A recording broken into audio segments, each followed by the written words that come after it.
Quel bonheur que de pouvoir encore vous retrouver durant toute cette journée. Et puis ensuite, il faudra rentrer à la maison et nous serons heureux d'avoir vécu cette belle semaine. Et j'espère de nous être approchés davantage de la Sainte Vierge Marie. Alors hier, nous étions en compagnie du Christ adolescent, vous vous souvenez, qui dans le temple de Jérusalem a révélé devant les docteurs d'Israël, mais aussi devant ses parents, sa filiation divine. Comme je vous le disais, il en avait sans doute parlé dans son enfance, peut-être dans le secret avec Marie, mais en même temps, il n'avait peut-être pas insisté vraiment sur ce point. Il était le Messie attendu par Israël. Et là, dans le temple, alors il apparaît pour la première fois, en tout cas dans la Sainte Écriture, comme le Fils bien-aimé du Père, le Fils unique du Père. Et sur ce plan-là, il faut évidemment qu'il n'y ait aucun doute en nous. Attention, ça, il faut faire très attention. Le Christ ne nous intéresse pas si c'est un grand sage, même de l'humanité, mais qu'il n'est pas divin. Il faut qu'il soit le Fils unique de Dieu pour nous intéresser, parce que tous les sages meurent aussi. Tandis que nous savons que Jésus, lui, est ressuscité et qu'il garde près de lui toutes les âmes de nos défunts. Mais si le Christ n'est pas Dieu, soyez bien attentifs sur ce point. Mais enfin, avec vous, je pense que j'ai pas de risque. Il n'y a pas de risque. Mais enfin, on ne sait jamais. S'il n'est pas Dieu, la foi s'écroule. Donc attention, lorsqu'on vous demande autour de vous, est-ce que le Christ est le Fils de Dieu? Est-ce qu'il est divin? Oui, oui, oui, tout de suite. Vous y allez tout de suite parce que c'est vraiment le cœur de notre foi. Et hier dans le temple, d'ailleurs, il l'a parfaitement montré, parce qu'il a ébloui par sa science, qui ne correspondait pas à son âge, les docteurs de la loi, et en répondant aussi à sa mère angoissée avec un aplomb qui dépassait ses 12 ans, il a là aussi montré qu'il transcendait même son histoire humaine.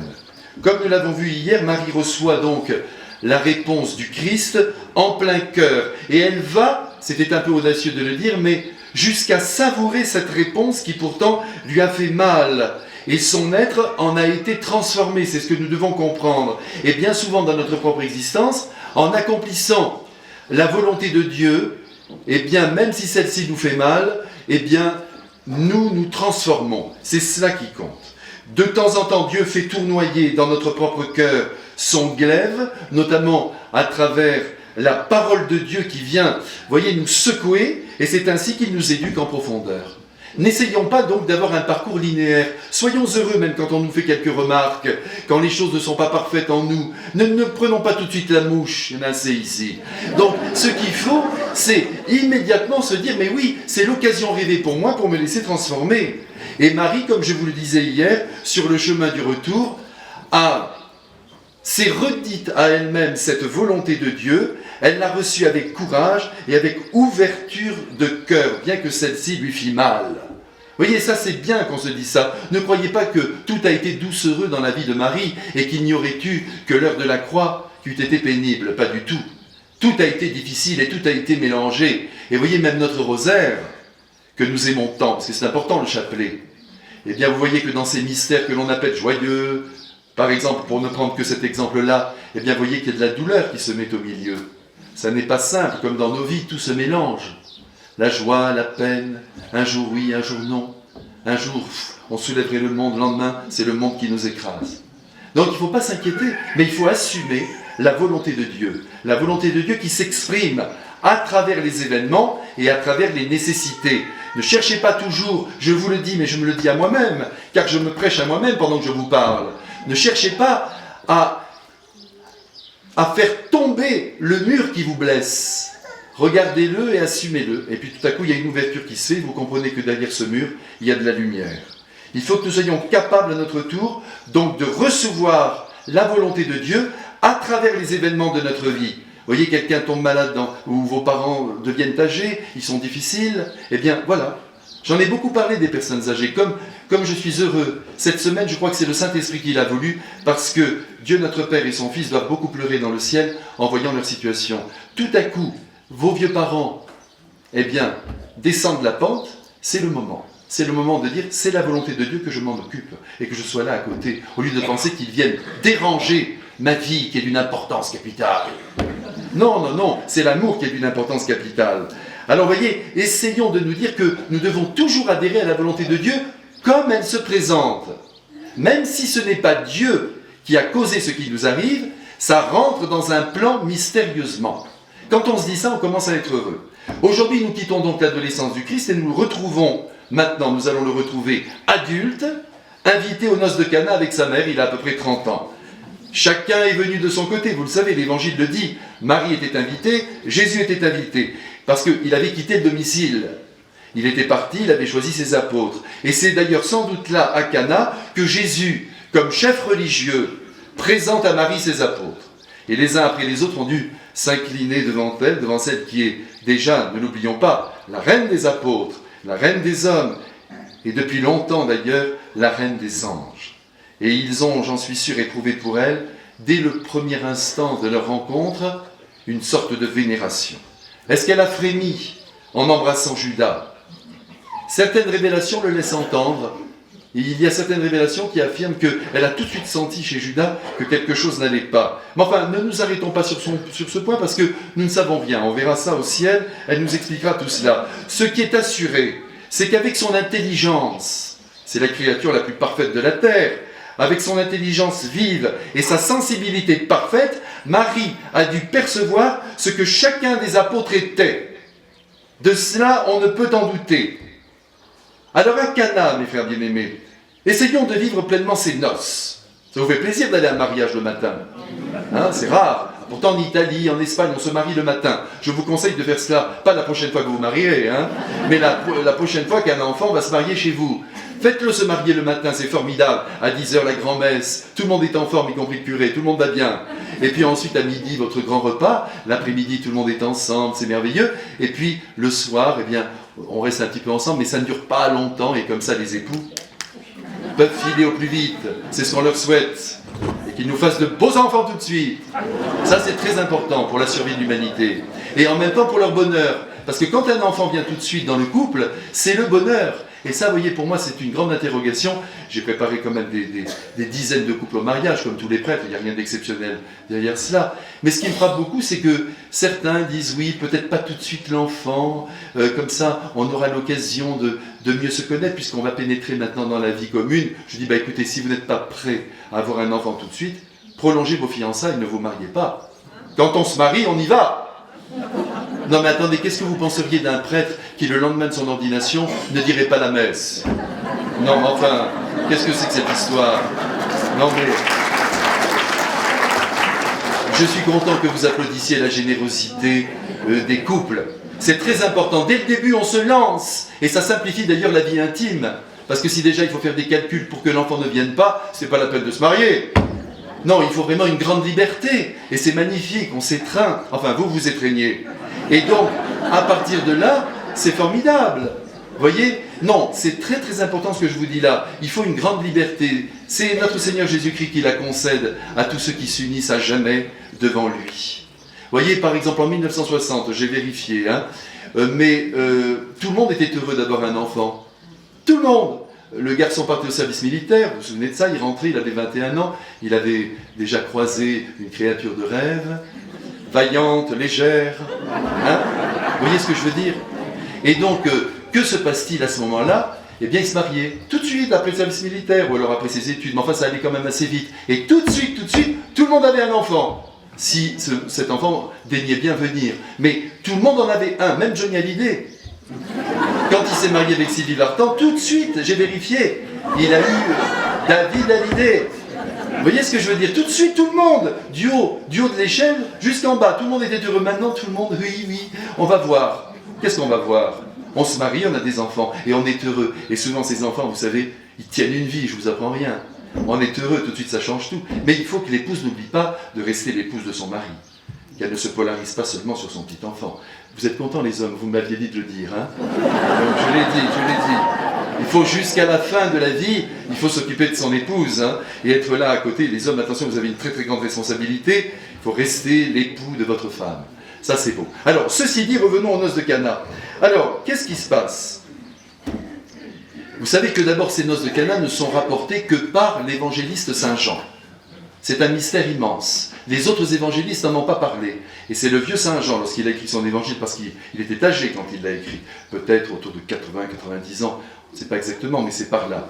Bon, tous les souvenirs lui sont revenus, et puis surtout, l'Esprit Saint était là pour l'éclairer, et il a cru bon de rapporter de ce passage des noces de Cana qui est essentiel dans l'histoire de la révélation.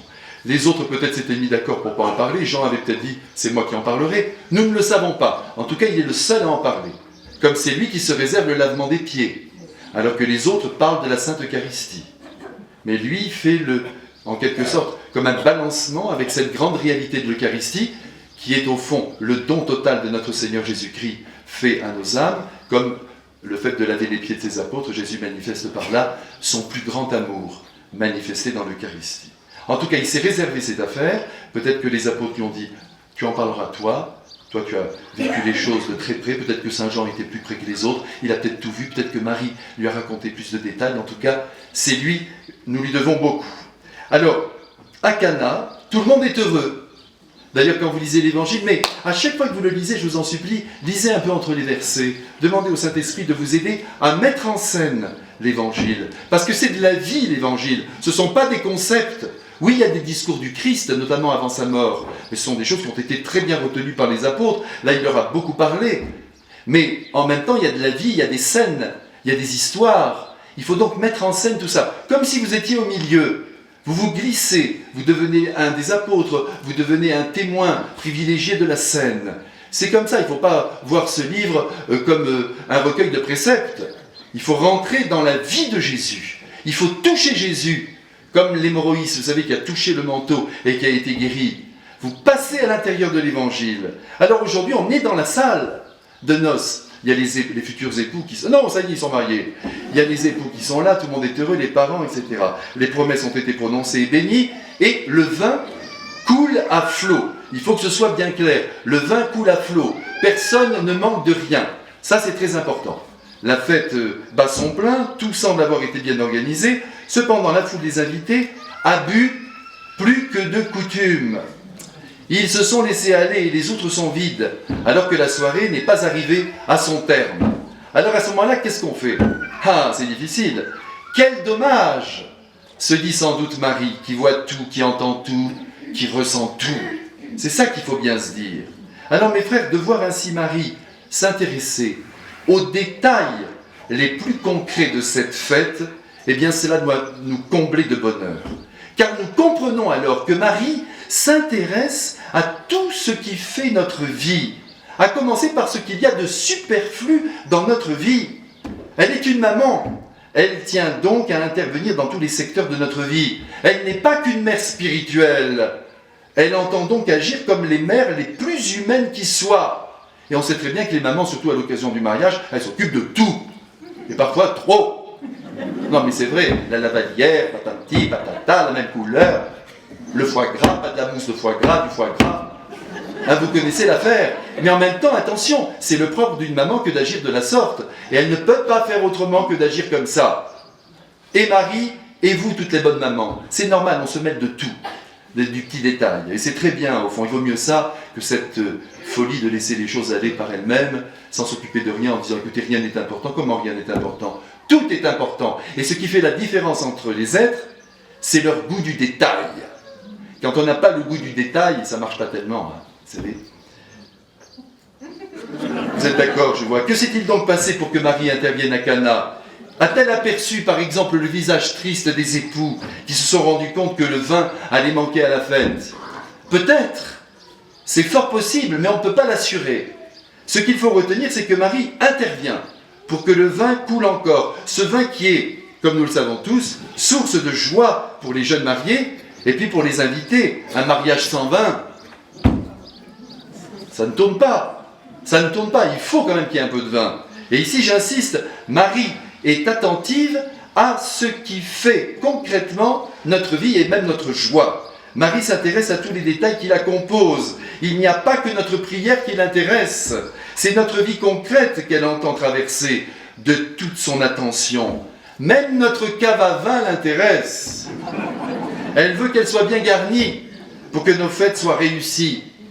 À ce sujet, je vous propose un petit vin... Non. Il y a un vin extraordinaire, mais il est très cher. C'était la cuvée préférée de l'empereur. Moi, on ne voulait pas parler de Napoléon. Tous les jours, il buvait sa bouteille, non, un petit peu de sa bouteille, en faisant venir d'ailleurs les enfants autour de lui. Vous savez, Napoléon l'a beaucoup abîmé. C'est sûr que beaucoup de gens... C'était la guerre. Beaucoup d'êtres sont morts sous son commandement. Mais on lui doit quand même beaucoup en France. Il faut dire les choses comme elles sont. Alors, il se faisait livrer de Bourgogne toujours le même vin, le Gevrey Chambertin. Oh, je vois qu'il y a des connaisseurs, hein. Si une petite bouteille dans votre cave vous reste, je serais très heureux de l'accueillir, de tout mon amour. Non, ne m'offrez pas de vin, surtout parce que je ne bois plus. Non, je ne bois pas, je n'ai jamais bu. Quel bel exemple je vous donne. Non, mais de temps en temps, vous savez, un petit verre de vin, mais c'est extraordinaire. Si on était capable de vivre comme ça, on connaîtrait même des petits plaisirs humains, mais on n'est pas capable, il faut toujours qu'on abuse. C'est ça qui est terrible. Moi, je vous parle avec mon cœur d'homme et de prêtre. Un verre de vin tous les jours au repas, il est bon, il a été prévu par le Seigneur. Et je suis sûr que notre Seigneur l'a bu, lui aussi. Il n'aurait quand même pas choisi le vin, même pour son Eucharistie, s'il avait cru que c'était un danger. Non, vous voyez ce que je vous dis, c'est bien la preuve. Donc un verre de vin tous les jours, mais c'est qu'on ne sait pas se tenir. Et certains boivent une bouteille et deux et trois et détruisent leur famille. Ça c'est dramatique. Mais encore une fois, on ne juge personne.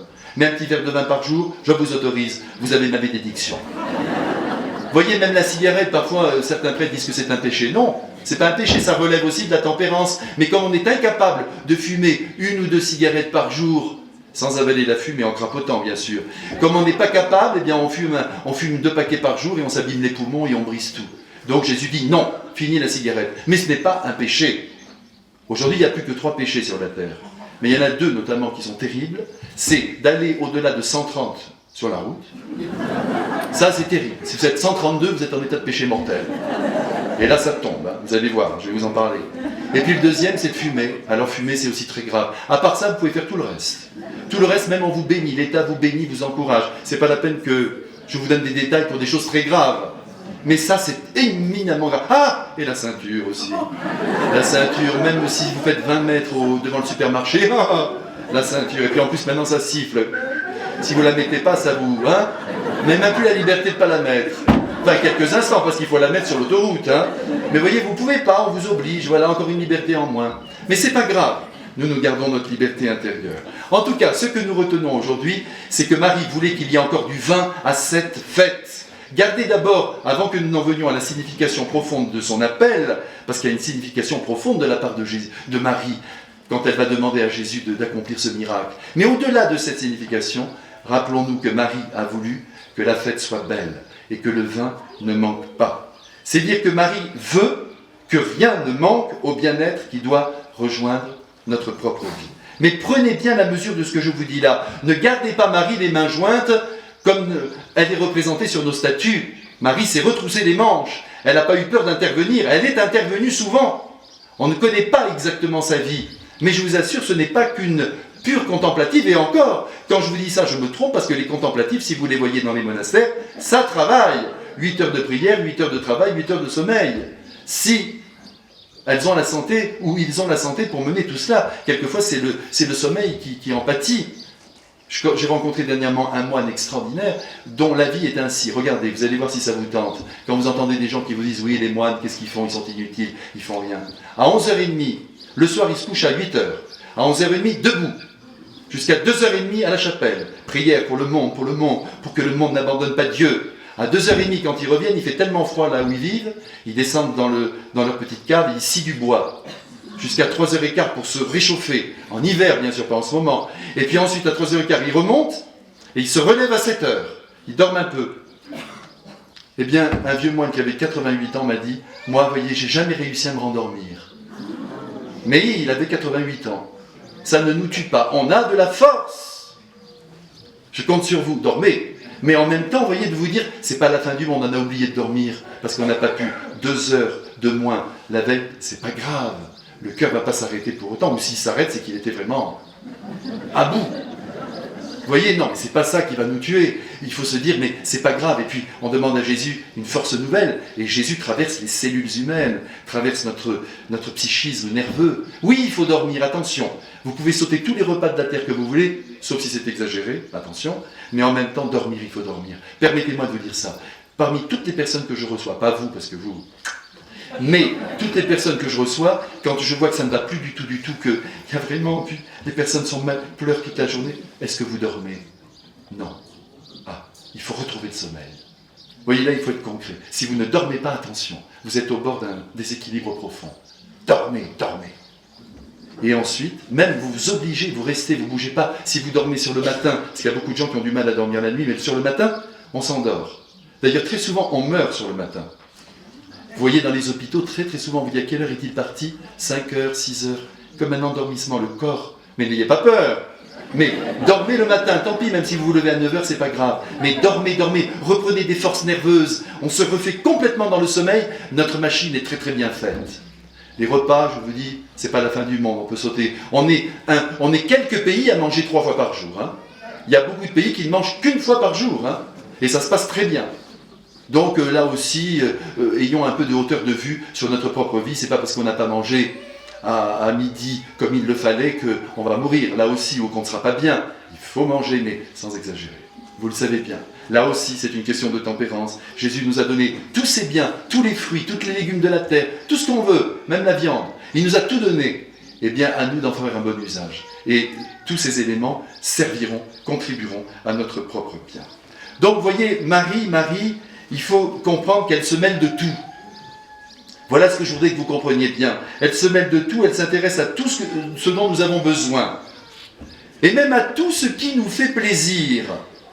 Mais oui, Marie va jusque-là. Elle est une bonne maman qui veut nous combler. Et c'est pourquoi nous ne devons pas hésiter à lui parler de tout ce qui nous occupe. Et même comme je vous le disais il y a un instant, à lui parler de ce qui nous plaît. Et de ce qui nous ferait plaisir. Vous savez que les jansénistes qui n'avaient pas compris que Dieu était amour au XVIIIe siècle, mais attention, c'était quand même un grand courant spirituel. Ils ont été détruits par Louis XIV. Parce qu'il a détruit l'abbaye de Port-Royal. Il y avait là-dedans, il y avait quand même des gens extraordinaires. Il y avait des laïcs qui vivaient à l'ombre de ces religieuses, mais qui étaient très strictes. Mais au-delà de leur pensée théologique, qui était faussée, il y avait une expression qu'elles employaient qui était très belle, elles parlaient toujours du bon plaisir de Dieu. C'était beau, au lieu de parler de la volonté de Dieu, ils parlaient du bon plaisir de Dieu. Et François de Sales et beaucoup d'autres écrivains ont repris cette idée, le bon plaisir de Dieu. Dieu fait selon son bon plaisir, c'est beau. Et donc il a le sens aussi de ce que nous voulons, de ce qui nous ferait plaisir. Évidemment, pour les jansénistes, c'était le bon plaisir de Dieu, il condamnait cela, il sauvait cela. Tout ne dépendait que de lui, donc c'était une horreur. On était prédestinés ou à l'enfer ou au paradis. Tout ça était complètement faux. Mais en même temps, j'ai recueilli cette petite pensée, ce bon plaisir de Dieu. Ils employaient toujours cette expression, et je vois qu'il est très beau. Dieu fait selon son bon plaisir. Après tout, il est Dieu, il a tous les droits. Ça, c'est vrai. Mais il ne condamne pas ses enfants à l'enfer. Il les prédestine tous au paradis, à vivre avec lui. Nous sommes tous prédestinés au paradis. Il n'y a pas certaines personnes qui viennent au monde et qui seraient déjà, d'une certaine façon, formatées, prêts pour la canicule. Non, il nous prédestine tous à vivre dans un climat tempéré, merveilleux, dans la vie éternelle. Alors le bon plaisir de Dieu, vous voyez, cela nous rappelle que Dieu s'intéresse aussi à notre plaisir. Le plaisir doit avoir une juste place dans notre vie. Imaginons que tous les jours nous mangions mal volontiers. Ce serait une catastrophe. 3 fois par jour se mettre à table à contre-cœur. Ce serait terrible. Non, Dieu a voulu que le plaisir humain existe et accompagne certains actes jusqu'à l'acte de la génération pour que les enfants viennent aussi au monde. S'il n'y avait pas de plaisir, il n'y aurait pas d'enfants. Ah, mais oui, tout se tient. Et si quelque chose de superflu ajoute un peu de joie à notre vie difficile, eh bien, Marie n'hésite pas à nous le donner. Je me souviens, je vous raconte cette petite histoire, parce que je ne sais pas beaucoup raconter d'histoire cette semaine, hein, mais lorsque j'ai été émerveillé par un prêtre, lorsque j'étais enfant, qui avait plus de 68 ans quand j'en avais 8. Vous voyez, on dit toujours les jeunes prêtres, mais oui, les jeunes prêtres, mais non, tout homme, même un homme de 80 ans, peut émerveiller un enfant de 8 ans. Alors lui, il avait 68 ans, il était déjà un peu avancé dans la vie, puis à l'époque, déjà, parce que ça commence à faire, eh bien, ces hommes déjà de 70 ans, c'était des hommes qui s'approchaient un peu de la fin. D'ailleurs, il n'a pas vécu au-delà de 71. Mais il m'a beaucoup marqué, c'est un homme de dévouement et un homme de piété, mais simple comme tout. Il m'a beaucoup marqué, un vrai prêtre, dévoué et pieux. Il priait, il croyait en la présence de la Sainte Vierge et de Jésus. Tout est là, hein. Les cloches peuvent sonner pour nous le dire, mais tout est là. Dévouement, piété. Vous respectez même vous ces deux choses, vous êtes des saints. Et lui, c'était un saint. Mais alors, il était vraiment extrêmement dévoué. Et alors, quand j'étais enfant, vous savez, j'avais 8 ans, je le regardais, j'étais émerveillé par lui. Pourtant, alors c'est un homme, il avait des qualités, mais normales, si je puis dire. il n'était pas ni un grand prédicateur, mais il est très intelligent. Très intelligent, alors quand il me prenait dans sa voiture pour aller dans une colonie où on allait aider, parce qu'attention, il me considérait comme un adulte, même quand j'avais 10 ans. Hein. Viens ici, monte ici, hein, avec une certaine autorité, douce. Je montais, il amenait 4 ou 5 religieuses aussi avec nous. C'était à l'époque où il n'y avait pas de ceinture de sécurité. On était tranquille. Donc alors, c'était une 403, vous voyez la voiture de Colombo. Hein? Alors moi, je montais.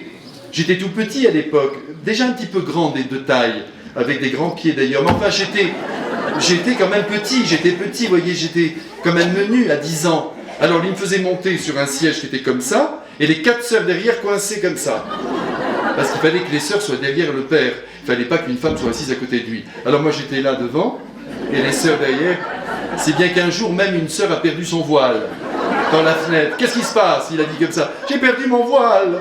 Elle s'appelait la sœur Mercedes.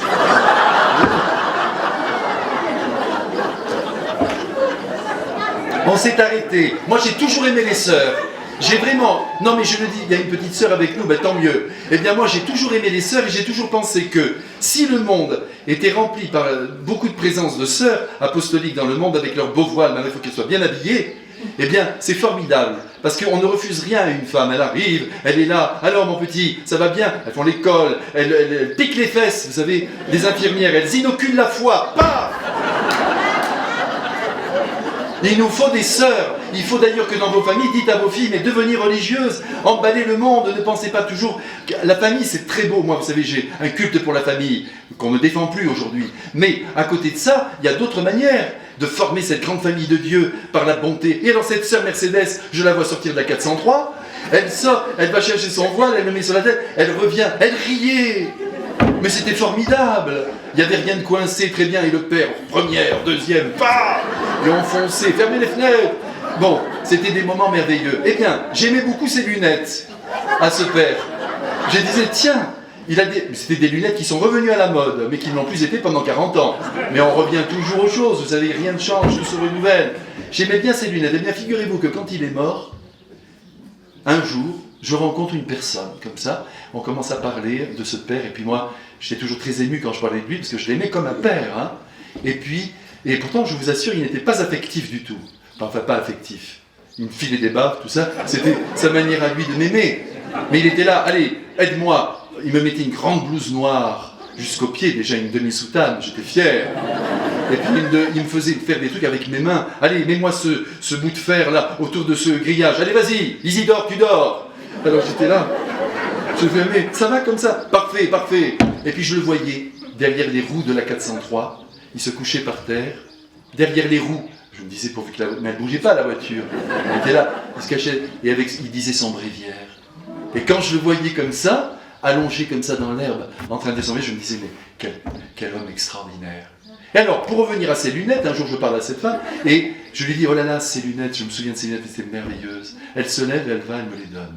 Vous voyez, des années après, j'ai reçu ces lunettes que j'ai toujours gardées d'ailleurs avec moi. Je pourrais presque les remettre puisqu'elles sont à la mode.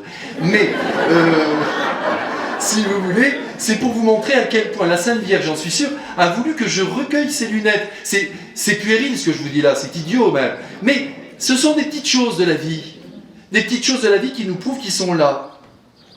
Eh bien alors, c'est l'œuvre de Marie, ça, c'est l'œuvre de la mère attentive au moindre désir de ses enfants. La compassion de Marie est sans borne. C'est ça qu'il faut comprendre. Et ne placez pas simplement cette compassion à l'heure de la croix. Parce que compatir parce que son enfant meurt, c'est à la portée de tous. Et tout le monde, toutes les mamans, mais toutes les femmes d'ailleurs, puisque la femme est le chef-d'œuvre de Dieu, la petite dernière, avec cette sensibilité si haute, cette intuition si forte, cette intelligence si vive, c'est ça la femme. Eh bien, elle compatit naturellement à la mort de son enfant. C'est sa chair qui disparaît, et peut-être qu'elle sera inconsolable à tout jamais. En revanche, compatir pour des petites choses comme ça, compatir pour du vin qui manque, il faut être Marie. Mais je suis sûr que parmi vous, il y a des femmes qui sont de cette trempe. En tout cas, la compassion de Marie va s'exercer de manière constante. Ça, il faut vraiment que vous le sentiez. Donc elle est avec vous. Je pense que quand vous lui demandez quelque chose, même de superflu, n'en soyez pas gênés.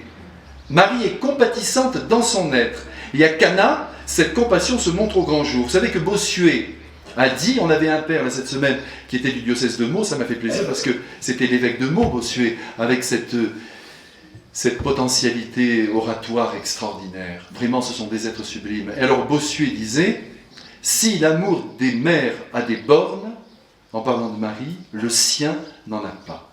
Elle a reçu de Dieu le département de la bonté. Ça, c'est de la pure langue du XVIIe siècle, et c'est magnifique. Profitons donc de Marie, n'ayons pas peur de ce verbe, profitons de Marie, demandons-lui ce qui nous manque sur le plan le plus concret. D'ailleurs, si vous voulez expérimenter l'action de Marie, eh bien moi je vous conseille de lui demander quelque chose, mais de petit. N'allez pas chercher quelque chose de trop compliqué, par exemple, c'est pas compliqué pour elle, mais qui rentre dans un plan divin, par exemple une maladie très grave.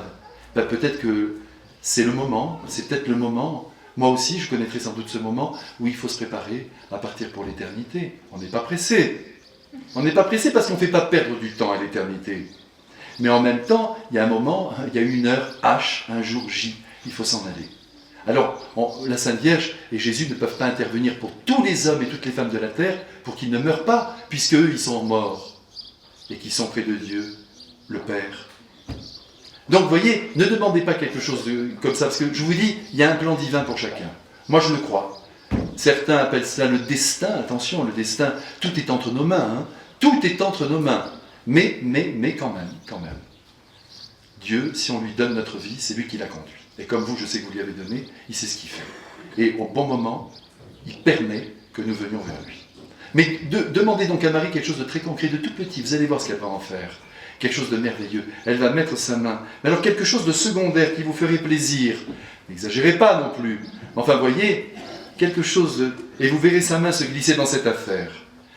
À moins que, encore une fois, vous demandiez quelque chose de tellement qui nécessiterait un miracle inouï, eh bien alors là, n'y comptez pas. Marie, ce ne sont pas des distributeurs comme ça pour nous faire plaisir.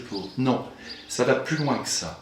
Marie veut nous faire comprendre à chaque fois qu'elle nous accorde quelque chose de par la grâce de son Fils, elle veut nous faire comprendre qu'elle est là avec nous. C'est ça. Et si je vous dis de faire ainsi, c'est pour que vous touchiez du doigt sa présence. Alors, aux noces de Cana, eh bien écoutez, c'est l'occasion rêvée, ces noces pour vous montrer que Marie était vraiment unie à Jésus. Ça aussi c'est important. Vous voyez, parfois dans notre vie on a été bêtes les uns et les autres, même à l'égard de nos parents. On a voulu prendre une autonomie très rapidement. Vous voyez, c'est vrai. Je suis sûr que beaucoup d'entre vous le pensent comme moi. Par moments, bien sûr, sauf si on a eu une mère vraiment très possessive. Mais sinon, il n'y a pas de raison de se séparer. Il faut continuer de s'aimer dans une juste lumière, dans une autonomie qui est bonne, mais on continue les liens. Surtout si on a des parents intelligents qui sont là et qui respectent le chemin de chacun, il faut continuer ces liens. Et vous voyez que ça n'a pas gêné Jésus d'être invité à des noces avec sa mère.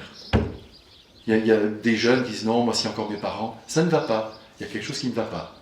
Il faut pousser chacun à essayer. Vous savez, si on avait vécu il y a 80 ans au lot, ici tous ensemble on était au lot, on aurait vécu avec la tante, l'oncle, la grand-mère, le grand... Tout le monde vivait dans la même maison. Et là on ne se faisait pas toutes ces histoires. Oui, mais alors au moins à 200 mètres, parce que sinon on va voir ta mère sur le dos. Ça peut arriver, donc il faut se mettre à 2 km. Mais sinon, il n'y a pas de raison, on peut quand même vivre ensemble, sans que ça ne perturbe la vie du couple. Vous voyez, quelquefois, on est vraiment des égoïstes. Quand je vois, par exemple, même les enfants, quand ils se marient, je suis obligé parfois de rattraper un peu les choses, mais avec beaucoup de gentillesse et de compréhension. Par exemple, il se trouve que l'enfant cadet se marie avant l'aîné, et l'aîné ne le supporte pas. Mais ça ne va pas. Si on aime son frère ou sa sœur, on est content que le cadet lui passe devant nous, et qu'il se marie avant. Ah non, tu te marieras après. Mais qu'est-ce que ça peut faire ?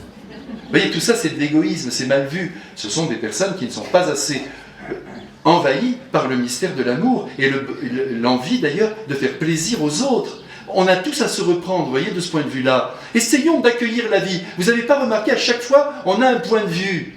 Prenons les choses, le cadet se marie. Ah bon, ben c'est toi. C'est toi, mais quel bonheur, on va faire un beau mariage. Et c'est parti. Si je vous prends ces exemples, c'est parce qu'on est dans les noces. Vous voyez, il faut... Mais on simplifie tout, si tout de suite on est comme les escargots, dès qu'on a touché l'antenne, ça rentre. Vous voyez, mais c'est pas possible un truc pareil. Non, mais c'est ça les escargots, vous touchez l'antenne. Moi, hier, toute ma jeunesse, j'ai touché les antennes. Comme vous. Allez, allez. Chacun réalise son chemin, vous voyez, à l'heure où il faut le réaliser. Tenez, en parlant d'escargot, je voulais vous dire, j'ai connu une religieuse. Elle m'a dit, je lui ai dit, vous avez eu la vocation depuis toujours. Elle m'a dit, depuis que j'étais toute petite, je rêvais d'être sœur enseignante. Je lui ai dit, mais c'est magnifique. Je lui ai dit, comment vous avez compris que vous aviez cette vocation? Elle m'a dit, je mettais des feuilles de tilleul devant moi, et je mettais des escargots et je leur faisais la classe. J'ai dit, vous touchiez aussi les antennes. Mais c'est formidable de voir ça, vous savez. Notre vocation, notre destin. Vous voyez, on est quand même un peu déterminés, c'est pour ça que je vous dis ça. Et alors, Marie, elle a suivi son fils pendant des années, n'oubliez pas ça. Elle a beaucoup suivi. L'évangile ne le dit pas. Une fois, on la voit arriver alors qu'il est en train de prêcher. Ta mère et tes frères sont là. Mais enfin, l'Israël, c'est un mouchoir de poche. C'est petit, Israël. Jésus a tourné dans la Galilée. Bien sûr qu'il a vu sa mère. Il l'a souvent rencontrée. Et puis quand on a l'Immaculée Conception comme mère, on va la voir. Et bien sûr, on le sent bien, ils sont tous ensemble. Même si Marie a dû respecter son chemin divin. Ça, il n'y a pas de doute là-dessus. Mais elle a été présente tout au long de sa vie, comme elle est présente au long de notre propre existence, si évidemment nous voulons vivre avec elle. Bien sûr, elle tient à nous, mais elle n'intervient pas comme une mauvaise mère en se mêlant sans cesse de nos affaires. Elle intervient quand on l'appelle. Et oui, c'est dire qu'elle nous laisse vivre notre propre vie. Alors pour en revenir à Cana, d'où nous ne sommes pas partis d'ailleurs, eh bien remarquons sans attendre que le texte ne dit pas les raisons pour lesquelles le vin a manqué. On ne le sait pas. Est-ce la résultante d'une négligence, d'un mauvais calcul, d'une erreur de la part des époux, de leurs parents? Est-ce la conséquence d'une avarice? Personne ne le sait. Au fond, ça n'importe pas. Pour Marie, attention, écoutez-moi bien, la cause n'a aucune importance. Il faut aller à la difficulté elle-même et la résoudre. Tandis que nous, quand on voit quelqu'un qui est en difficulté, mais comment tu as pu en arriver là? Mais qu'est-ce qui s'est passé? Mais c'est trop tard. C'est fait, c'est fait. Quand on doit enseigner un enfant ou un adolescent, ou même un homme adulte, qui ne connaît pas telle ou telle réalité, alors à ce moment-là, pédagogiquement, on doit tout dire. Mais quand l'erreur est faite, on prend cette erreur et on essaye de colmater. On ne fait plus la leçon puisque c'est fait. Mais avant, oui, le drame aujourd'hui de beaucoup d'enfants, c'est qu'on ne leur parle pas. Donc ils ne reçoivent rien. Donc évidemment, les pauvres d'ailleurs, ils ne pêchent pas, parce qu'ils sont complètement dans l'ignorance. Mais quand l'erreur est faite, à ce moment-là, il faut prendre cette erreur et puis la placer dans le cœur de Jésus. Mais plus de leçons, c'est fini. Sur le premier moment, ça sera inévitable. Tout de suite, mais quoi? Mais comment tu as pu faire un truc pas? Mais après, on se reprend vite. Très très vite. Les époux méritaient-ils l'intervention de Marie? Là aussi, nous ne le savons pas. Est-ce qu'elle les connaissait de longue date? On ne le sait pas. Là encore, ces détails sont sans importance, car Marie n'intervient pas seulement dans des vies qui le méritent. Ah, je suis content de dire ça. C'est son amour pour nous, c'est son infinie miséricorde à l'égard de l'humanité qui la pousse à s'intéresser à chacun de nous, à veiller sur la marche de notre vie. Marie ne récompense pas les mérites. Soyons bien clairs sur ce point. Cessons de penser qu'il faut présenter à Marie ou à Jésus un certificat de bonne conduite pour bénéficier de leur aide. Ils ne sont pas nous. Nous, on est comme ça. Ah, il est tellement bien, on va l'aider. Mais l'autre qui est moins bien, on ne l'aide pas. Comme ça, il s'enfonce. Nous agissons souvent dans cette lumière qui est une lumière plus que tamisée. En tout cas, ce n'est pas une lumière divine. Nous donnons à qui mérite, à commencer par notre amour. Nous aimons qui nous aime. Et on s'en tient là. Et je vais vous dire la particularité du christianisme, parce qu'il y a beaucoup de gens qui vous disent, quand ils veulent repousser un tout petit peu la foi, mais encore une fois, on ne les juge pas, et ce n'est pas leur faute peut-être, eh bien, ils disent, mais ce n'est pas la peine d'être bon, pas la peine d'être chrétien pour être bon. Vous l'avez entendu? Alors, vous répondez ceci. Enfin, je vous donne la grande réponse qui va vous faire avancer dans cet argument. Non, c'est une réponse comme une autre, elle peut être aussi refoulée. Mais voilà ce qu'il faut dire. Il faut dire, regarde, si tu as tout à fait raison, il y a des gens très généreux qui ne sont pas chrétiens. Il faut maintenir ça, parce que la bonté est dans le cœur de l'homme.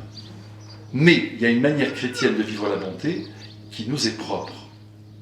Par exemple, vous donnez une pièce ou un morceau de pain à quelqu'un, il vous crache dessus. Vous redonnez quelqu'un de très généreux, Il dit le pauvre, hein, il est dans un état, je lui redonne encore un bout de pain. Il vous crache encore dessus. Eh bien, le chrétien, il continue de donner, même s'il est couvert de crachats. Il aimera son ennemi. Ça, non, je suis désolé. Il faut être chrétien, avoir reçu l'enseignement de Jésus pour le vivre. Parce que c'est un enseignement qui est presque illogique. C'est l'amour pour l'amour. Et alors vraiment, dans une gratuité totale. Alors vous demandez, qu'est-ce que tu en penses? Mettez-le, dites-lui, qu'est-ce que tu ferais toi? Si quelqu'un après fait du mal à ton fils et tout, tu continues d'être généreux avec lui? Il vous dira non. Il dira non, quand même n'exagérons pas. Ah, eh bien nous exagérons. Le propre du christianisme, c'est d'exagérer la charité. Ça, c'est chrétien. Et si nous n'exagérons pas, on n'est pas encore entré dans le mystère de l'amour tel que Jésus le conçoit. C'est difficile, hein? Nous sommes bien d'accord. Je vous assure, vous le savez, c'est difficile. Mais ça, c'est notre cadeau à nous que Jésus nous a fait. Nous donnons donc à qui mérite. Eh bien, Dieu ne mange pas de ce pain-là. Il nourrit les foules. Et comme chacun le sait, dans la foule, il y a de tout. Dans la foule, il y a de tout. Aujourd'hui, il va d'ailleurs donner à boire à toute une assemblée, à des dizaines d'invités qui ne sont pas tous blancs-bleus. Alors, il faut dire un petit mot quand même sur le vin. Mais quand même, le vin, c'est vrai qu'il est source de joie pour ceux qui le boivent modérément. Et même source de force pour qu'ils n'en abusent pas. Même dans les chroniques, vous savez, des saints, il est dit que de temps en temps, on donnait un peu de vin aux malades. Et Saint Dominique, il est dit dans la vie de Saint Dominique, mais ce sont vraiment, c'est dans son procès en canonisation, il est dit qu'il buvait toujours du vin coupé d'eau pour ne pas émousser la pointe de son esprit. Mais c'est beau ça. Enfin, il faut une bouteille à 4 €. Hein. Attention. Et de temps en temps, dans notre propre vie, cette joie, cet amour, à commencer par l'amour de la vie, manque cruellement à nos jours. Voyez, parce que le vin symbolise la joie, il symbolise l'amour. Il ne faut pas oublier ça. C'est pour ça qu'il va y avoir ce miracle. Mettez ça dans un coin de votre cœur. Il symbolise l'ivresse du bonheur. Et comme dans notre vie, il nous manque souvent l'amour, la joie, l'ivresse du bonheur, Marie va travailler pour nous. Vous êtes d'accord avec moi? Souvent on se laisse abattre à la moindre difficulté, on se laisse envahir par la tristesse, on se laisse dominer par elle. Et ce peut être notre faute.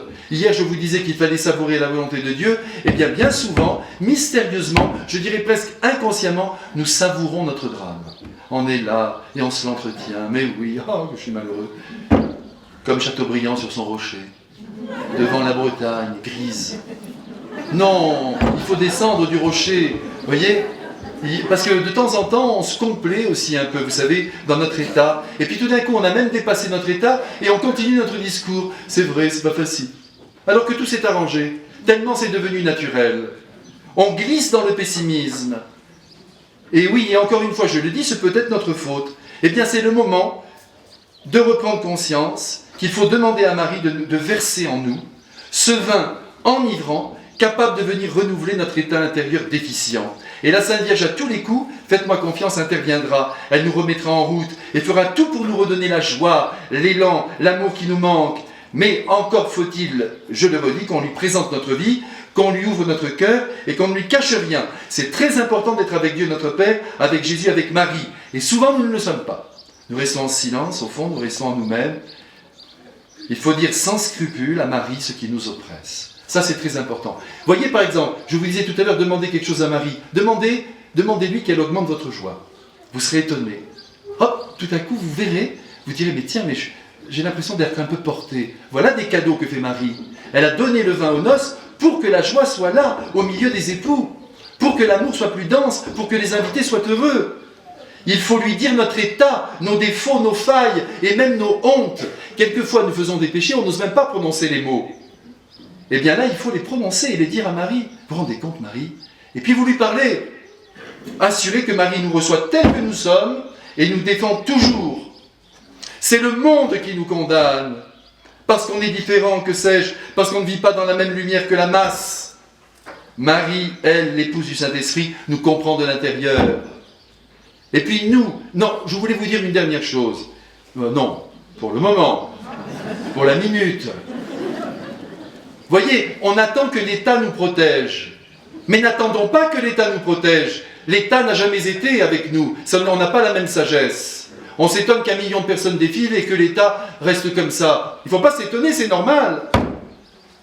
Mais ce qu'il faut combattre absolument, et je vous supplie de me croire, je sais que vous me faites confiance, n'employez jamais plus ce mot de catho qu'on nous colle, parce qu'on n'est pas un groupe. Les cathos, les anards, Non, on est des femmes et des hommes croyants, qui vivons pleinement la vie humaine. Ne prononcez jamais plus ce mot, ils nous attrapent avec ça. Et ils font de nous un petit groupe. Ça va les cathos, c'est bien les cathos, c'est bon pour les cathos. Stop! Mais il faut que nous prenions la décision. Il faut empêcher nos prêtres d'employer ce mot. C'est fini. Femmes croyantes, hommes croyants, c'est tout. Amis de Jésus.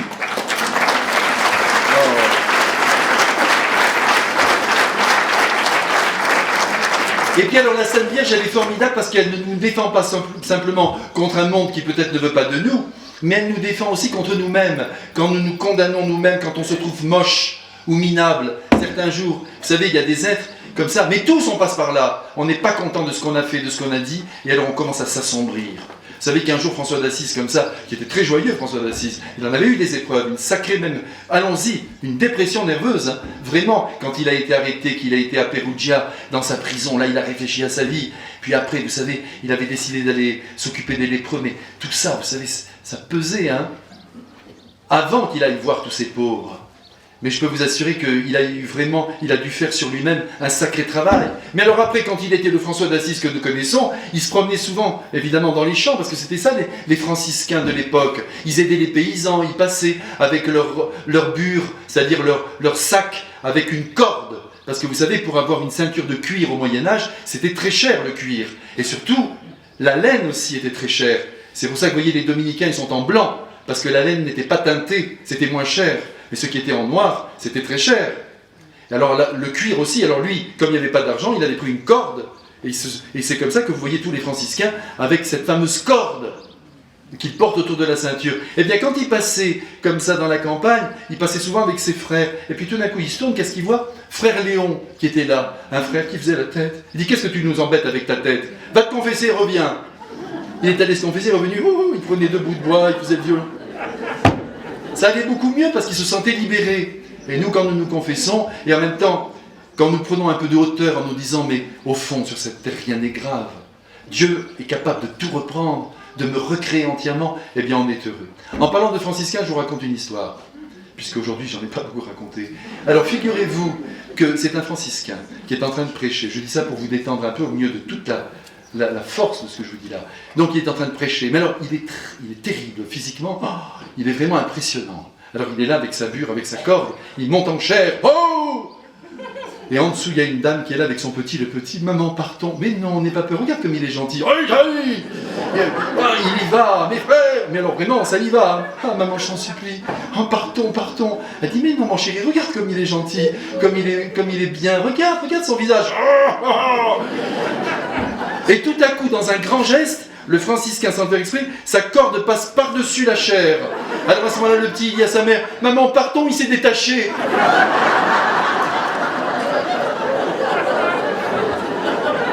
Bon, ça suffit maintenant. Hein? Donc, tout ça pour vous dire que nos déficiences ne font pas peur à la Sainte Vierge. Nos erreurs, nos manques, nos négligences, tout cela ne l'éloigne pas de nous. Au contraire, ça les attire. Notre misère les attire. Si de temps en temps nous rions un peu ensemble, ce n'est pas une joie suspecte. C'est parce que Marie veut que nous soyons heureux. Jésus veut que nous soyons heureux. Et si on riait davantage dans le monde, mais pas de ces âneries qu'on voit à la télévision, toujours au détriment d'une troisième personne. Vous avez remarqué? Tous ces humoristes, toujours, et puis toujours en dessous de la ceinture, et contre d'autres personnes. Là, fermé. Ça ne vient pas de Jésus. Mais quand on rit volontiers, qu'on est heureux, c'est merveilleux. Ça, c'est ça. Vous savez, quand dans une famille on rit, mais c'est formidable. Il paraît que de rire, ça vaut un steak. Alors bon, moi je veux bien le croire, mais donc vous voyez, ça nous fait du bien. En tout cas, figurez-vous que dernièrement, je me suis intéressé aussi, tout ça pour vous dire que Marie, nos déficiences ne lui font pas peur. Figurez-vous que je me suis beaucoup intéressé aux zélotes. Parce que parmi les apôtres, il y avait un zélote.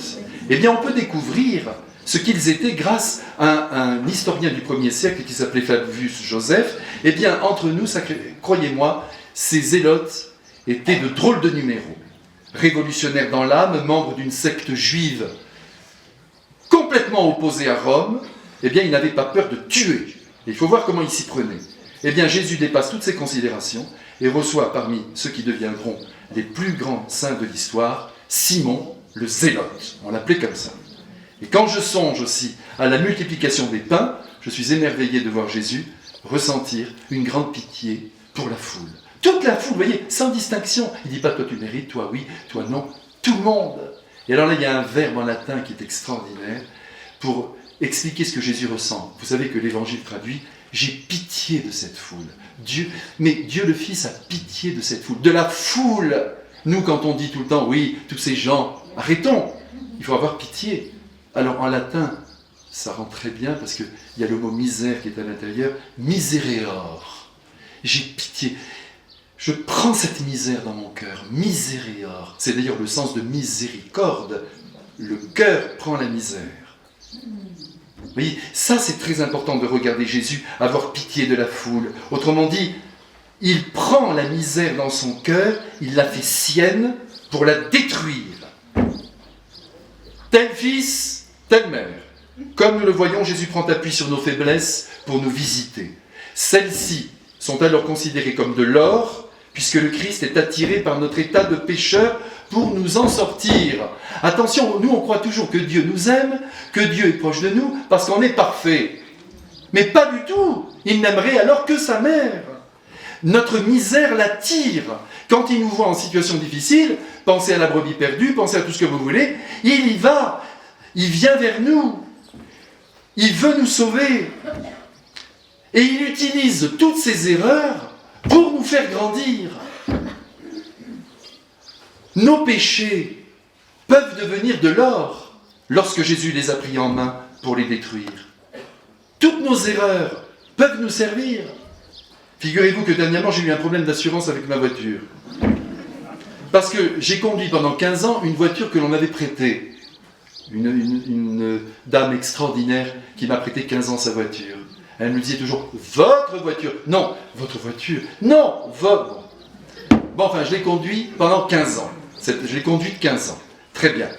Et puis, évidemment, j'ai changé de voiture. Et en changeant de voiture, on m'a dit « mais vous êtes jeune conducteur ». Ah, ça fait plaisir, tiens. Très, très, très bien. Elle me dit « ne vous inquiétez pas, vous aurez une assurance de jeune conducteur ». Ni malus, ni bonus, et je sais pas quoi. Donc ça sera... Mais j'ai dit, c'est pas grave, vous l'avez eu quand, votre permis ? Il y a 25 ans. Ah, alors on va voir. Alors ils ont essayé de tous les côtés, ils ont vu que c'était pas possible. Une assurance de jeune conducteur pour quelqu'un qui avait eu le permis, il me dit, c'est pour des jeunes qui ont eu le permis dans les 6 mois passés. J'ai dit, mais c'est pas très loin, les 25 ans. Elle m'a dit, oui, mais c'est très loin quand même. Bon, ben j'ai dit, alors, elle m'a dit, ben là, on est vraiment en grande difficulté. Il faudrait arriver à prouver que vous avez conduit. Ah, j'ai dit ça. Et grâce à Dieu qui est bon avec moi, eh bien, cette dame merveilleuse qui m'avait laissé sa voiture, elle avait gardé toutes les contraventions que j'avais eues.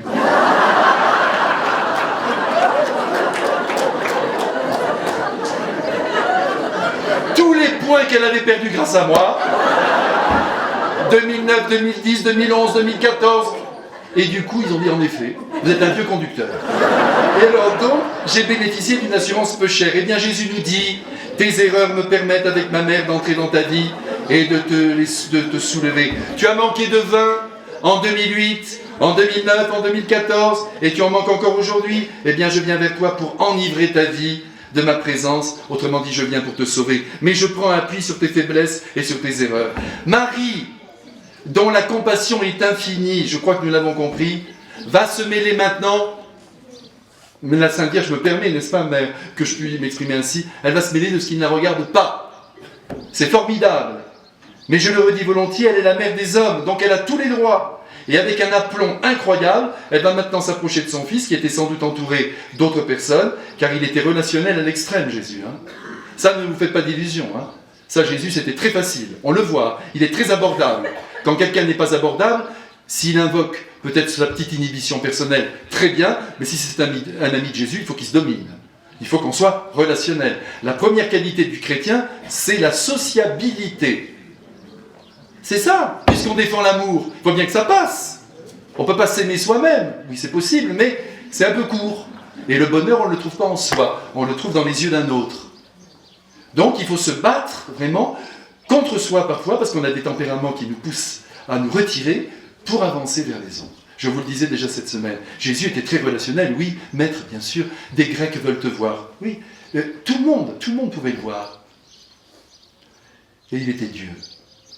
Alors Marie s'approche, et là, il y a cette petite phrase qui est dite, c'est un chef-d'œuvre. C'est donc la 6e parole que Marie prononce dans la Sainte Écriture, ils n'ont plus de vin. Elle n'a pas dit, écoute, regarde ce qui se passe. Vous voyez, nous on fait toujours des petites, regarde ce qui se passe, qu'est-ce que tu pourrais faire? Rien. Elle dit simplement la situation. Ils n'ont plus de vin. Marie met en quelque sorte le manque sous les yeux du Christ. Elle ne lui dit pas de le réparer, elle ne se serait pas permise. Mais elle espère tout de même qu'il fera quelque chose, puisqu'elle le lui dit. Mais elle ne lui a pas dit, fais quelque chose. Vous voyez cette délicatesse de notre maman. Nous aussi, il faut qu'on soit comme ça. Quand on parle aux autres, on montre le manque, mais on ne dit pas, tu sais, tu devrais quand même faire ça. C'est quand même, de toi, on attend quand même. Mais non, parce qu'on vexe les personnes, elles sont capables de comprendre toutes seules. En principe. Sauf si vraiment vous sentez qu'il n'y a pas de compréhension, donc on déplie un peu. Mais sinon, on dit les choses. J'ai trouvé que ton fils était très triste aujourd'hui. Ben, la maman, elle dit, ah bon, mais alors si elle pose une question, on peut aller un peu plus loin. Mais sinon, elle comprend. Et par elle-même, elle va essayer de comprendre cette tristesse. On n'a pas besoin de dire, tu sais, qu'est-ce qui se passe, tu devrais faire quelque chose. Et si tu te demandais, on laisse faire. Et avant d'attendre la réponse de Jésus, que va faire Marie? Eh bien, d'abord, il faut remarquer qu'elle n'a pas cherché une solution humaine. Elle aurait pu dire, bon, il n'y a pas du vin à côté, la cave d'à côté. Vous voyez, trouver une solution. Elle n'est pas allée du côté de l'humain. Elle n'a pas dit, mais comment se fait-il qu'il n'y ait plus de vin? Elle n'est pas non plus allée de ce côté-là. Elle parle tout de suite à Jésus de ce qui ne va pas. Et c'est ce que nous devrions faire dès que quelque chose ne va plus dans notre vie. Tout de suite, on en parle à Jésus. Non, mais c'est très difficile. Même le prêtre qui vous parle, pourtant, nous, normalement, on devrait être plus près de Dieu, mais ne vous faites pas d'illusions. Nous aussi, on combat pour rester avec lui. Mais on le sert, c'est certain. On pense à lui toute la journée, mais en même temps, c'est pas gagné. Parce qu'il y a notre vieille patte humaine qui est là et qui dicte souvent sa loi. Eh bien, il y a quelque chose qui ne va pas, il faut tout de suite en parler à Jésus. Tout de suite dire, Jésus, regarde cette situation, qu'est-ce qu'on peut faire? Et non pas, bon, alors c'est pas possible, qu'est-ce qu'il fait là? Et puis, qu'est-ce qu'on pourrait faire? Alors on va voir. Non, Seigneur, aidez-nous. Vous pouvez tout. Et il peut tout renverser. Malheureusement, nous tournons en rond autour de la table de la salle à manger. Et nous réfléchissons, mais qu'est-ce que nous allons faire? Et on reste au fond de nous-mêmes, dans ce qu'on appelle l'immanence. Oui, c'est immanent. On ne sort pas de nous, au lieu d'en parler à Jésus ou à Marie, ce qui est, au fond, une chose magnifique, parce qu'ils habitent aussi au fond de nous-mêmes.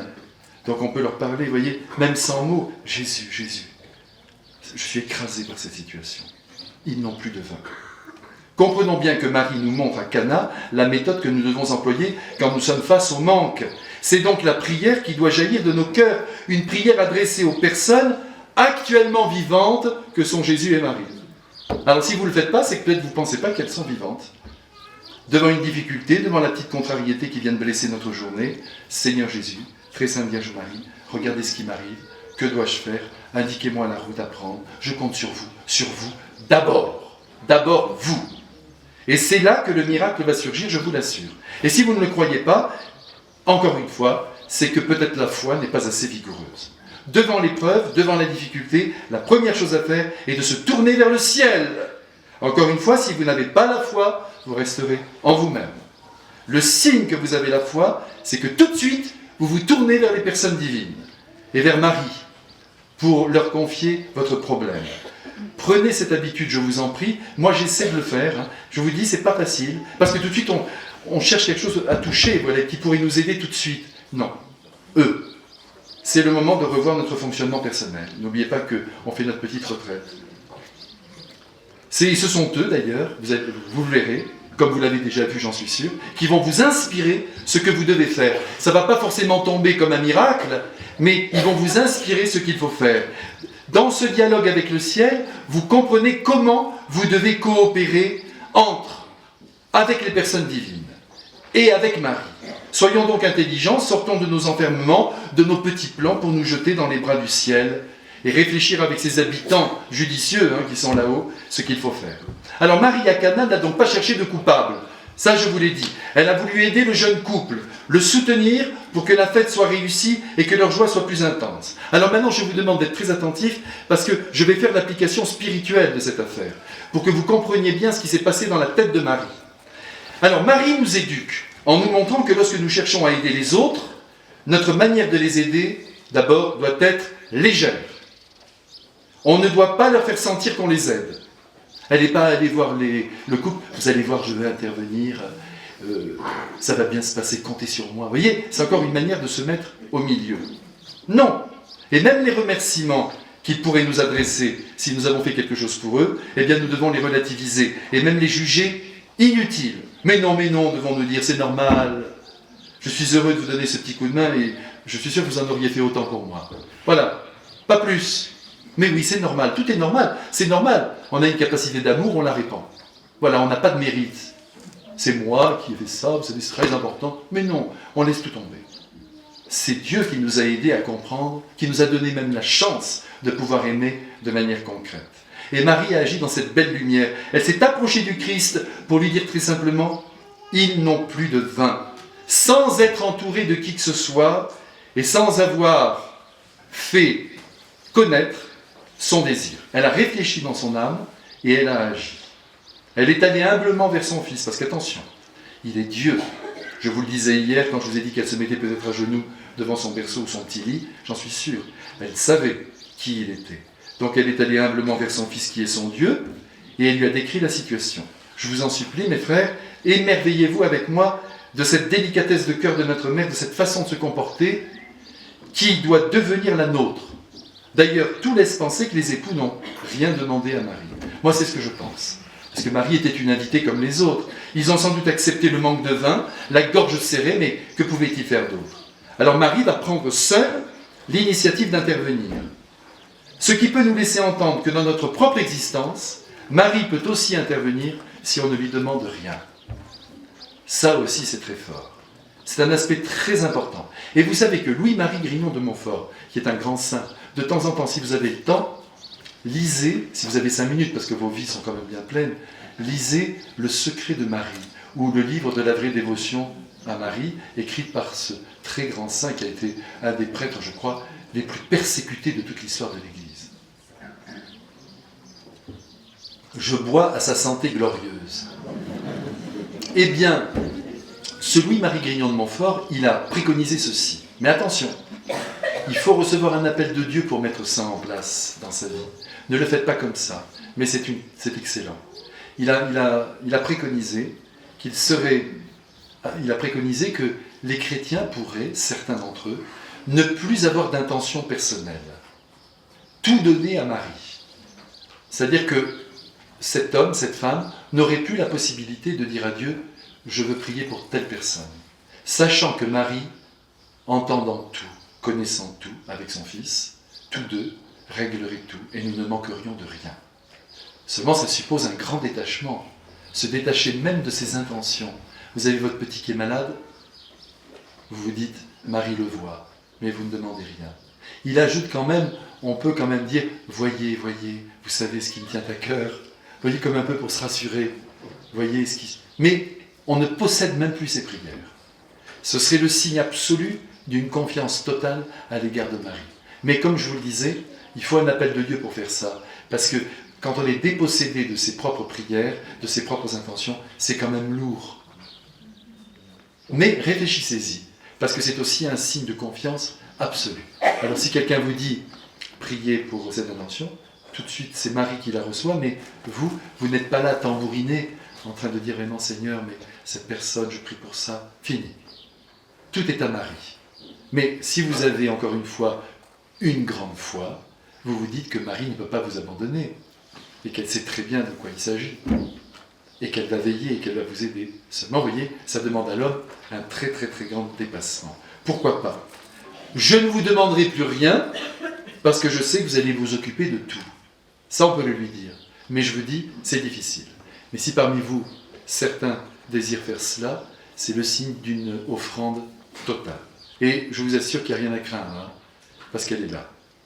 Si la prière de demande disparaissait ainsi de notre vie, il faudrait évidemment garder le lien avec Dieu, continuer de le prier, bien sûr, hein, avec un cœur confiant, et lui dire de temps en temps ce que je vous ai dit. Voyez, voyez, Marie, je sais, Marie, que vous allez agir. Mais c'est très beau comme démarche. Mais, je le redis, c'est un appel de Dieu. François de Sales, de son côté, par exemple, il avait une formule qu'il s'était forgée, très difficile aussi à vivre. Ne rien désirer, ne rien demander dans la vie. Et puis, je connaissais un vieux père qui était formidable, qui avait 95 ans, qui mangeait 2 steaks de cheval par semaine, et la salade tous les jours. Il m'a dit, regardez, il était parfait, 95 ans. Et lui, il avait ajouté, il m'a dit, moi j'ai pris cette devise, ne rien désirer, ne rien demander, et lui, il a ajouté, ne rien refuser. Et il était en pleine forme. Mais je vous dis, 2 steaks de cheval. J'ai jamais essayé, hein. J'aime trop les bêtes. Mais enfin, vous me comprenez, hein? Donc, vous voyez, cette idée qu'on dépend totalement de Dieu et on laisse Dieu agir. Maximilien Kolbe, de son côté, vous voyez, je vous dis tout ça parce que ce sont des écoles, ça. Il ne faut pas dire tout le monde doit prier de cette manière, tout le monde doit penser de cette manière. Non, tout le monde se rejoint. Mais en même temps, chacun selon son style. Vous avez vu Louis-Marie Guillon de Montfort, plus de prières de demande, Marie s'en occupe. Là, François de Sales, ne rien désirer, ne rien refuser, ne rien demander. Très bien. Et maintenant, Maximilien Kolbe, lui, il disait, à celui qui est responsable de vous, dites tout, vos projets, vos rêves, et à la fin, soyez le premier à obéir. Mais dites tout. Alors donc là, si on suit Maximilien, on dit tout, je voudrais ceci, on n'a pas peur, cela, tout ça. Et après, ça ne se présente pas très bien. Parfait. Ça, c'est difficile aussi à vivre. Mais il y a eu quand même cette intervention, parce que Maximilien était un très grand actif. Et donc il était là, et puis vous savez que dans sa communauté en 1928, c'était un être tout à fait très en avance, très à l'avant-garde. Quand vous pensez qu'il avait demandé à des frères de faire des cours de conduite d'avion, des frères en 1928, quel est l'évêque aujourd'hui qui demande à un séminariste d'aller conduire l'avion? Pour pouvoir porter des revues dans le monde entier, des petits planeurs à la Blériot. Je ne serais pas rentré dans la communauté. Hein. Et non, mais certains, il avait fait faire une radio en 1928. Il avait inventé un lave-vaisselle. Ils étaient 700. Ça y allait, ça faisait du bruit. Hein. Mais ils avaient gagné du temps. Mais il avait dit, le cimetière, faites-le petit, parce qu'on sera tous dispersés. Ça, ce sont les saints, avec ces dons de double vue. Mais Maximilien Kolbe, il avait mis, c'est ça que je voulais vous dire, des boîtes à idées partout. Dans toute la cité de l'Immaculée, là où il vivait avec les 700 frères, il y avait des boîtes à idées. Il disait aux frères, allez-y les frères, mettez vos idées, et puis moi je verrai. Vous voyez, mais dans nos familles, eh bien, cela signifie qu'on doit aller chercher chez chacun de nos enfants ce que l'Esprit Saint peut dire à travers celui-là ou celle-là. Ça, c'est important. Vous voyez, on recueille, on ne croit pas qu'on détient toute la vérité et tout le monde est là devant à plat. Non, chacun a reçu l'Esprit Saint et chacun peut parler en son nom.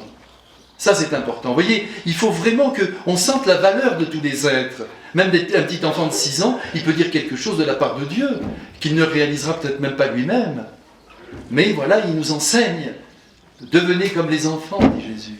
Sinon, vous n'entrerez pas dans le royaume de Dieu.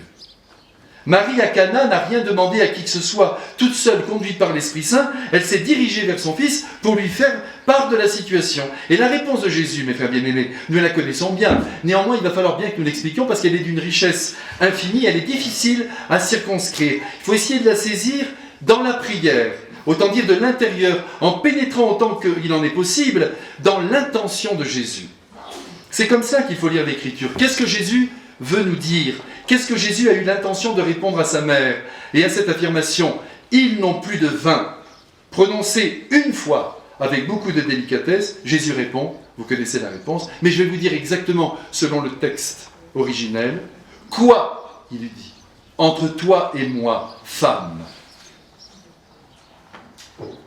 Quoi entre toi et moi, femme?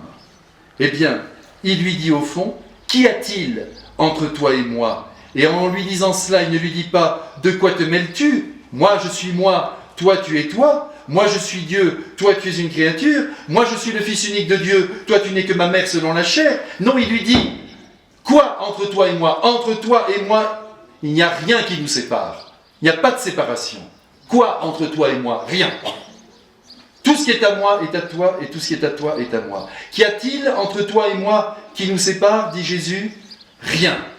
On est unis, on se comprend. Il manque du vin à cette fête, et plus encore il manque le vin de l'amour, le vin de la joie à l'humanité tout entière. Le monde se meurt, il n'est plus irrigué par la grâce, et tu le sais, toi maman, que je suis venu sur la terre pour redonner l'amour, la joie, mais mon heure n'est pas encore venue, cette heure où mon sang coulera pour irriguer la terre et toutes les gorges humaines en leur offrant l'éternité bienheureuse. Eh bien, pour montrer que mon sang viendra renouveler toutes choses et donner la joie au monde, je vais sur ta demande, ô Mère, toi qui m'as donné la vie, toi qui m'as donné ton sang, toi qui m'as donné de naître dans le monde, je vais faire un grand signe en faisant couler du vin, et pas n'importe quel vin, un vin savoureux, en attendant l'heure de la croix qui va renouveler la face de la terre.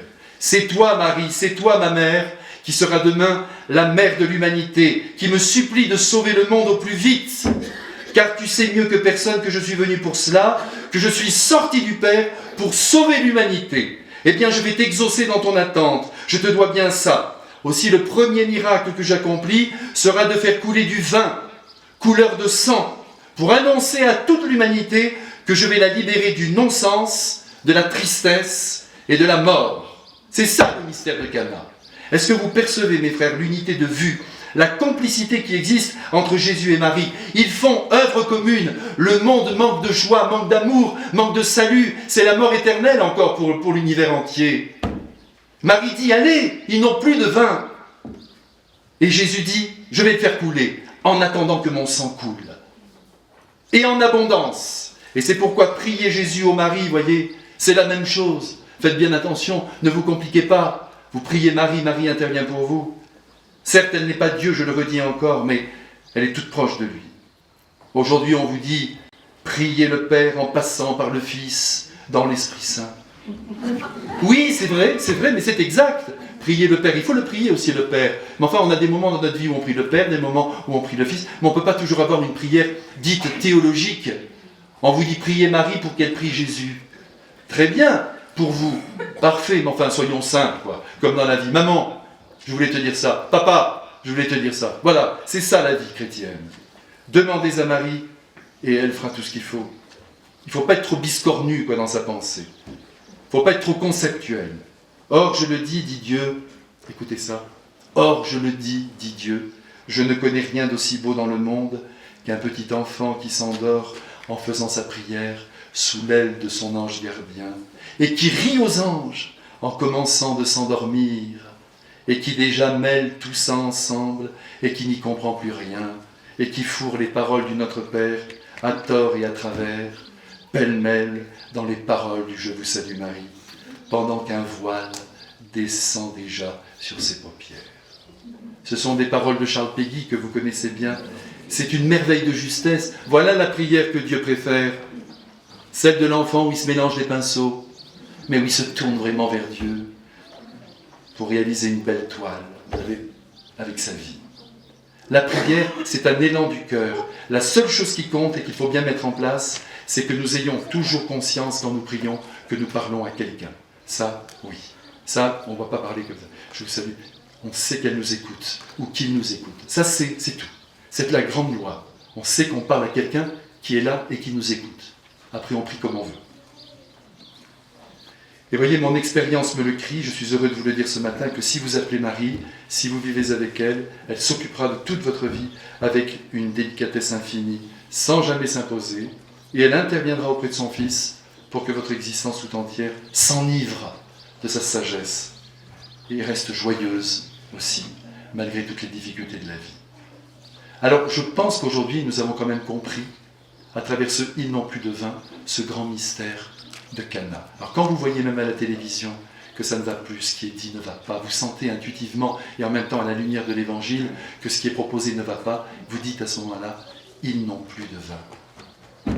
Connaissent plus la sagesse de Jésus, ils n'ont plus ce vin, ils ne vivent pas de la rédemption, ils ne savent pas qu'ils sont sauvés par le sang du Christ et que ce sang est capable de les renouveler. Ils vivent comme ça sur la terre, à partir de la terre et pour la terre. Et tout ça c'est court. Mais vous ne les fustigez pas, parce que ce sont les enfants de Dieu en puissance, ou alors même baptisés. Non, mais vous dites, ils n'ont plus de vin. Alors Jésus, il fait ce qu'il faut. Donc Marie, c'est vraiment un cadeau merveilleux, merveilleux qui nous est fait. Alors pour terminer, pour ce matin, je vous assure que j'avais encore des milliers de choses à vous dire, mais j'ai promis à notre sœur que ça ne durerait qu'1 heure. Et je vois que je n'ai pas menti. Ça fait combien de temps là ? 11h moins quart ? Moins 10. Je vous raconte une dernière petite histoire que j'ai vécue de près, donc alors là, je peux vous la raconter, et c'est une vraie joie pour vous montrer la puissance de Marie. Alors figurez-vous, un de mes amis, prêtre, croate, un homme extraordinaire, je l'ai connu quand il avait à peu près 53-54 ans, c'était merveilleux, il avait vécu cette guerre de Croatie dans les années 90, une guerre abominable, hein, vraiment abominable. Et alors, sous le régime communiste, c'était abominable de vivre là en Croatie. Il était dans la ville de Sisak.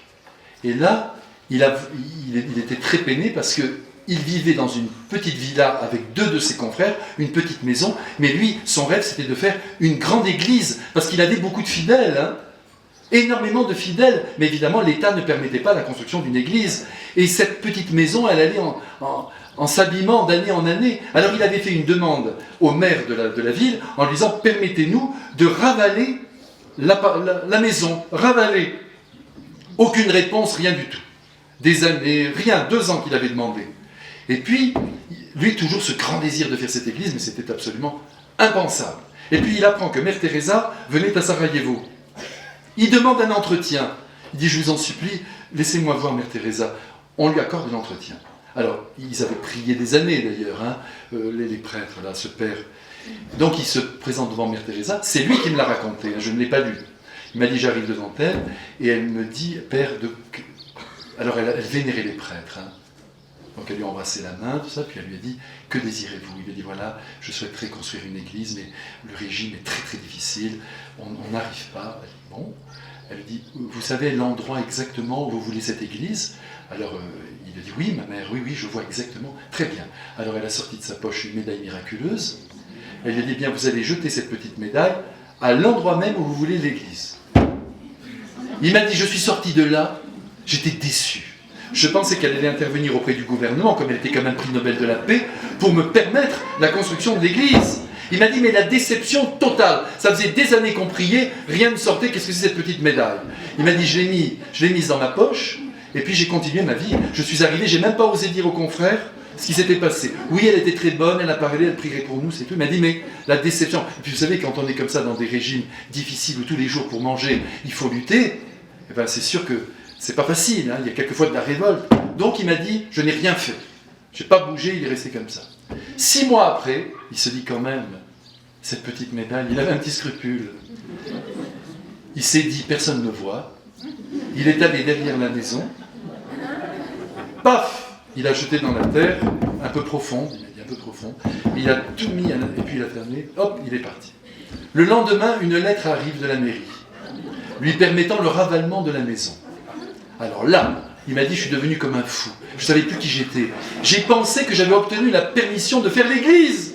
Parce que j'ai dit, si Dieu m'aide comme ça, on ne va pas faire que le ravalement. Alors, il y avait une religieuse qui était à côté, une religieuse vraiment extraordinaire.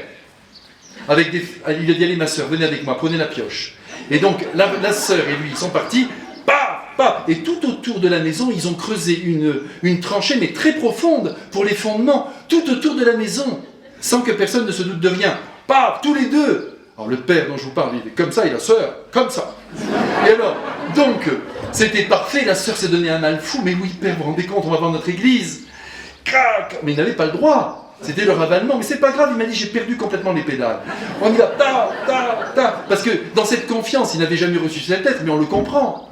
Une fois que tout était bien en place, il a appelé tous les hommes du quartier, tous les chrétiens, il y avait des hommes, tous des paysans, tous des gens, ils sont arrivés, allez, puis il y avait des maçons, tout ça, ils ont monté les murs, et ils ont donc enserré la maison, la vieille maison, elle était dessous. Il m'a dit, cette église actuellement, je vous le dis tout de suite, elle fait 500 places.